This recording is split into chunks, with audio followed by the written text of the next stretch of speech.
नमस्कार, cyclone forecast में आप सभी का स्वागत है। इस वीडियो में हम बात करेंगे बंगाल की खाड़ी में बन रहे भीषण चक्रवाती तूफान के बारे में। इस सिस्टम का क्या ट्रैक हो सकता है और भारत के किन राज्यों को ये सिस्टम प्रभावित करेगा, कितना विंड स्पीड हो सकता है और कौन सी इंटेंसिटी जो है ये सिस्टम पकड़ सकता है, कितना मजबूत होने की संभावनाएं हैं, विस्तार से हम इस वीडियो में बात करेंगे। अगर आपने अभी तक हमारे चैनल को सब्सक्राइब नहीं किया है तो प्लीज सब्सक्राइब कर लें ताकि हम जब भी वीडियो अपलोड करें तो आपको नोटिफिकेशन मिल जाए। बंगाल की खाड़ी में बन रहे चक्रवाती तूफान को अब कई सारे वेदर मॉडल के ऑफिशियल ऐप पर भी इसका इंडिकेशन जो है वो दिखाई दे रहा है। इस सिस्टम के बारे में हम आज विस्तार से जानेंगे। विंड मैप के माध्यम से अभी इसका जो लोकेशन है आप देख पा रहे हैं, 25 तारीख के आसपास ये सिस्टम मध्य बंगाल की खाड़ी के आसपास के भागों पर रहेगा और उस समय आप देख सकते हैं इसका जो विंड स्पीड है वो तकरीबन 92 से 93 किलोमीटर प्रति घंटे की स्पीड से इस समय हवाएं चलेगी, यानी कि सीवियर साइक्लोन की कैटेगरी में इस समय ये सिस्टम रहने की संभावना है। अगर हम शुरू से इस सिस्टम के बारे में जानें कि ये सिस्टम कब से बनना शुरू होगा तो आप यहाँ पे देखेंगे कि ये सिस्टम 22 तारीख के आसपास इस लोकेशन पर जो है वो ये सिस्टम बनना शुरू होगा, यानी कि लो प्रेशर सिस्टम के रूप में 22 मई को ये सिस्टम दक्षिण पूर्वी बंगाल की खाड़ी के आसपास के भागों पे बनना शुरू होगा और उसके बाद आप देखेंगे ये सिस्टम 23 मई के आसपास डिप्रेशन का रूप ले सकता है। उस समय आप इस सिस्टम का विंड स्पीड देखेंगे तो 50 किलोमीटर आसपास इसकी जो हवाएं हैं वो देखी जा सकती हैं। नॉर्थ वेस्ट नॉर्थ की तरफ से हवाओं की जो स्पीड होगी वो 55 किलोमीटर के आसपास देखी जा रही है। और उसके बाद 24 तारीख का आप अपडेट देखेंगे तो 24 तारीख को ये सिस्टम डीप डिप्रेशन की श्रेणी में देखा जाएगा। हो सकता है 24 तारीख की शाम तक आप देखेंगे ये सिस्टम साइक्लोनिक स्टॉर्म के रूप में तब्दील हो जाएगा। हालांकि सुबह ही ये साइक्लोन बन जाएगा और शाम तक हो सकता है कि ये सीवियर साइक्लोन की कैटेगरी में जाएगा। लेकिन इसके बाद आप 25 तारीख को देखेंगे तो ये सिस्टम और ज्यादा मजबूत हो रहा है। 25 तारीख के दोपहर तक का आप डेटा देखेंगे तो उस समय ये सिस्टम यानी कि सीवियर साइक्लोन की कैटेगरी में रहेगा या फिर इसमें थोड़ी सी इंटेंसिटी में और बढ़ोतरी देखने को मिल सकती है, यानी कि वेरी सीवियर साइक्लोन तक भी ये सिस्टम जा सकता है। अभी इसका हालांकि थोड़ा कोस्ट के पास में जब ये सिस्टम जा रहा है तो उस समय थोड़ी सी इसकी इंटेंसिटी में कमी जरूर दिखाई दे रही है। यहाँ पे आप देख सकते हैं कि इस समय जो है ये सिस्टम तकरीबन साइक्लोन या फिर सीवियर साइक्लोन की इंटेंसिटी के आसपास रहेगा। लेकिन हो सकता है ये यहाँ पर भी थोड़ा सा अगर मॉइस्चर इस सिस्टम को लगातार मिलता है तो ये और मजबूत भी हो सकता है। सीवियर साइक्लोन या फिर एक्सट्रीमली सीवियर साइक्लोन तक भी ये सिस्टम जा सकता है।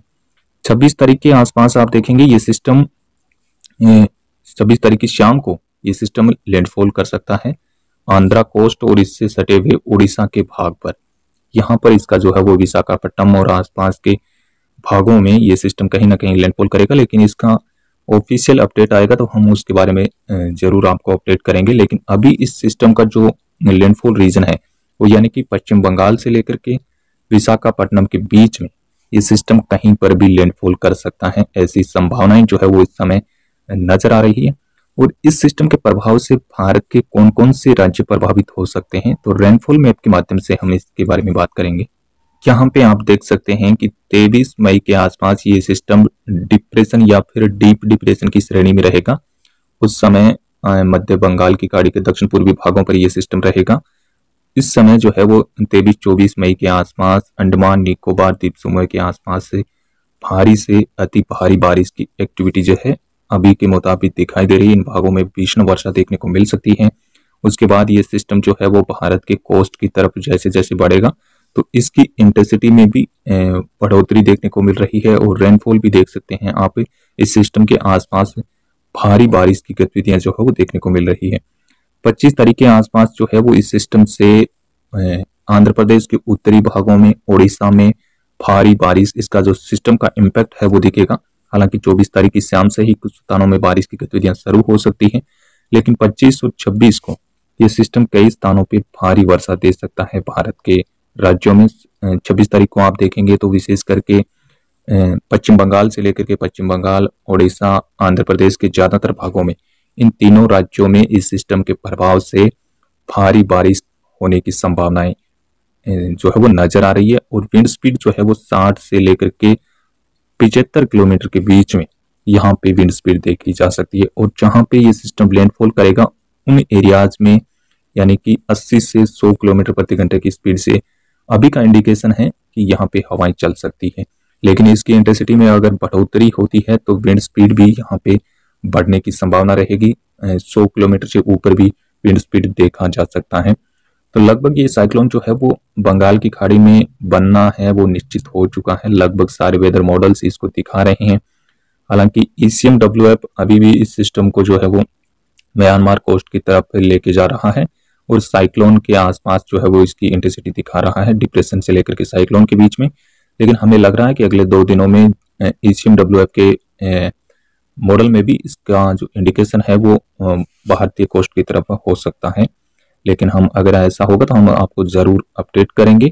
और भारत के विशेष करके इन राज्यों में उड़ीसा, पश्चिम बंगाल और आंध्र प्रदेश के राज्यों में यहाँ पर कई स्थानों पर सतर्क रहने की जरूरत है। उसके बाद बिहार, झारखंड और छत्तीसगढ़ के भागों में भी इस सिस्टम से भारी वर्षा देखने को मिलेगी। साथ ही पूर्वी भारत के राज्यों में भी इस सिस्टम का इम्पैक्ट रहेगा।